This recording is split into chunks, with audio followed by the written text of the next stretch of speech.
ذی الحجہ کا مہینہ جب شروع ہو جائے تو رسول اللہ صلی اللہ علیہ وسلم کی کچھ ہدایات ہیں اس کے بارے میں. آپ صلی اللہ علیہ وسلم نے صحیح حدیث میں فرمایا کہ ما من ایام العمل الصالح فیہا احب الی اللہ من هذه الايام او كما قال صلی اللہ علیہ وسلم کہ ان 10 دنوں میں اللہ کو نیک عمل بہت زیادہ محبوب ہے. تو یہ جو پہلی تاریخ سے لے کے 10 تاریخ تک یہ ایام ہیں، ان میں کوئی بھی نیکی کی جائے، روزہ رکھا جائے، تہجد پڑھی جائے، صدقات و خیرات کیے جائیں، یا کوئی بھی نیکی کا بھلائی کا کام کیا جائے تو اس کا ثواب عام دنوں سے زیادہ ملتا ہے. دوسری بات یہ کہ یہ جو ایام ہیں ان کی قرآن مجید میں قسم بھی اٹھائی گئی ہے، والفجر ولیال عشر، قسم ہے فجر کی اور 10 راتوں کی. تو جمہور مفسرین اس طرف گئے ہیں کہ ان 10 راتوں سے مراد ذی الحجہ کی راتیں ہیں، تو ان کے دن کی بھی فضیلت ہے اور رات کی بھی فضیلت ہے. اور رسول اللہ صلی اللہ علیہ وسلم نے ان ایام کے بارے میں فرمایا کہ جس شخص کا ارادہ ہو، صحیح حدیث ہے، جس شخص کا ارادہ ہو قربانی کرنے کا تو اس کو چاہیے کہ ان دنوں میں اپنے ناخن اور بال نہ کاٹے. تو بہتر ہے، مستحب ہے، کوئی فرض واجب نہیں ہے، لیکن افضل یہ ہے کہ جس نے قربانی کرنی ہو تو وہ پہلی تاریخ سے لے کر جب تک قربانی نہ کر لے وہ اپنے بال اور ناخن نہ کاٹے، افضل ہے یہ. اور ایام تشریق بھی ہیں، ان میں 9 ذی الحجہ سے لے کر 13 ذی الحجہ تک ایام تشریق شروع ہوتے ہیں، جن میں تکبیرات تشریق ہے، جس میں زور زور سے اللہ اکبر لا الہ الا اللہ اکبر وللہ الحمد یہ پڑھا جاتا ہے.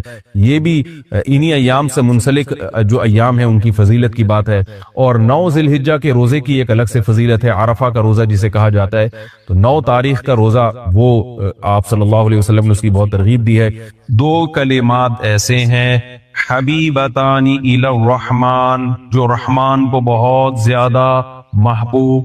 آپ کو پتہ ہے فعیل بمعنی مفعول کثرت سے آتا ہے عربی میں، تو یہاں حبیب بمعنی کیا ہے؟ محبوب. اللہ کو بہت محبوب ہیں. خفیفتان علی اللسان، زبان پر بہت ہلکے ہیں. ثقیلتان فی المیزان، ترازو میں قیامت کے دن بہت بھاری ہے.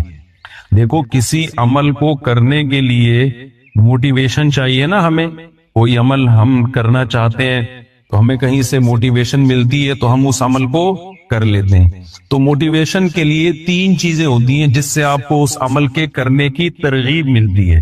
ایک چیز یہ ہوتی ہے کہ کوئی شخص آپ کو آپ کے کہتا ہے کہ یہ عمل کر لو، اس سے تمہارا محبوب خوش ہو جائے گا، تو ایک دم ہمیں حوصلہ ملتا ہے کہ ہم یہ عمل آپ لوگ کر لیں، کوئی چاہے مشکل عمل ہی کیوں نہ ہو. لیکن بھائی جس سے ہمیں محبت ہے یہ عمل کرنے سے ہمارا محبوب خوش ہو جائے گا، اس سے بڑا حوصلہ ملتا ہے. محبوب کو جو کام محبوب ہو اس کو کرنے کا دل چاہتا ہے یا نہیں چاہتا؟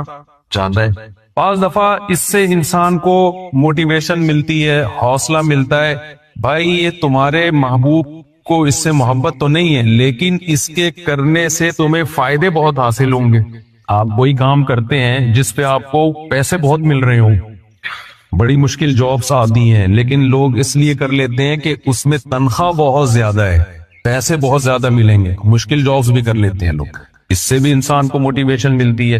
اور رکاوٹ کیا چیز ہوتی ہے کہ وہ عمل مشکل بہت ہے، تو یہ رکاوٹ بھی اگر دور کر دی جائے تو پھر اس عمل سے کوئی چیز رکاوٹ بنتی ہے؟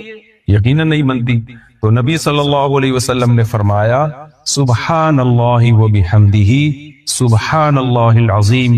یہ 2 عمل ایسے ہیں کہ ہمارا محبوب اللہ ہے. تو یہ 2 کلمات اللہ کو بہت محبوب ہیں. تو مسلمان کے لیے اس کلمے کو زبان سے بار بار دہرانے کے لیے اتنی ترغیب کافی ہے کہ ہمارے محبوب اللہ ہے، اس اللہ کو یہ کلمات بہت زیادہ محبوب ہیں. یہ کافی ہے. بہت سے علماء اکابر ایسے گزرے ہیں جنہوں نے کسی عمل کو صرف اس لیے کیا کہ نبی صلی اللہ علیہ وسلم کو یہ پسند تھا، حالانکہ اس میں کوئی الگ سے ثواب نہیں تھا. حضرت انس بن مالک رضی اللہ تعالی عنہ، صحیح حدیث، کدو بنا ہوا تھا، کدو کا سالن. انس بن مالک برتن بار بار گھما گھما کے نا اس میں کدو تلاش کر رہے تھے سالن میں. ایسا ہوتا ہے نا آج کل سالن میں جیسے بوٹیاں تلاش کی جاتی ہیں، تو حضرت انس بن مالک کیا تلاش کر رہے تھے؟ کدو. پھر فرمایا کہ مجھے اس سے اس لیے محبت ہے کہ رسول اللہ صلی اللہ علیہ وسلم کو کدو سے، لوکی سے محبت تھی، تو صرف اس لیے وہ لوکی تلاش کر رہے ہیں سالن میں کہ میرے نبی کو، میرے محبوب کو اس سے محبت. تو انسان کو جس سے محبت ہوتی ہے عام طور پر اس کی محبوب چیزوں سے بھی محبت ہو جاتی ہے. تو امام بخاری رحمہ تعالی یہ کلمہ لے کر آئے حبیبتانی الی الرحمن. بھئی یہ سبحان اللہ و بحمدہ دو کلمات ایسے ہیں جو اللہ کو بہت زیادہ محبوب ہیں. تو بس اتنا ہی کافی ہے مسلمان کے لیے کہ ان کلمات کا کثرت سے اپنی زبان سے ورد کیا کرے. میں طلبہ سے ہٹ کر تھوڑا سا عوام سے بھی تھوڑا سا خطاب کر رہا ہوں نا. آپ کو پتا ہے آج لوگ جن چڑیل بھوت بھگانے کے لیے پتہ نہیں کتنے لاکھ دفعہ وظیفے پڑھ رہے ہوتے ہیں. بچیوں کی شادی نہیں ہو رہی، کسی نے بتا دیا یہ کلمہ پڑھو. روزگار نہیں مل رہا، کسی نے بتا دیا یہ والا کلمہ پڑھو. سر پہ بال نہیں اگ رہے، کسی نے بتایا بھائی یہ وظیفہ پڑھ کے دم کرو. ہے بھائی، لیکن مسلمان کے لیے کسی کلمے کو زبان سے دہرانے کے لیے، کسی کلمے سے محبت کے لیے ان تکلفات کی ضرورت نہیں ہے. اتنا کافی ہے کہ یہ کلمات کس کو محبوب ہیں؟ اللہ. بس اس نیت سے پڑھے ہم. آج ذکر کرنے والے بہت لوگ ہیں لیکن صرف اس لیے کہ اللہ خوش ہوتا ہے. تو ایسے لوگ مارکیٹ میں کیا چل رہے ہیں؟ شارٹ چل رہے ہیں. اور آپ کو پتا ہے جو چیز مارکیٹ میں شارٹ ہوتی ہے اس کی ویلیو بڑھ جائے. تو اپنی ویلیو اگر اللہ کی نظر میں بڑھانا چاہتے ہیں تو صبح و شام ذکر صرف اللہ کو خوش کرنے کے لیے کریں کہ اللہ تجھے یہ کلمہ محبوب ہے لہذا میں اپنی زبان سے اس کلمے کا ورد کروں. دوسری آپ صلی اللہ علیہ وسلم نے فرمایا خفیفتان علی اللسان. بعض دفعہ آپ کو پتا ہے اس میں مجھے اجر بھی زیادہ ملے گا، اللہ خوش بھی ہوگا، لیکن کام مشکل بہت ہوتا ہے. اللہ کی راہ میں جہاد کرنے کا بہت اجر، اللہ بہت زیادہ خوش بھی ہوتا ہے، لیکن کام آسان کام ہے، بہت مشکل. تو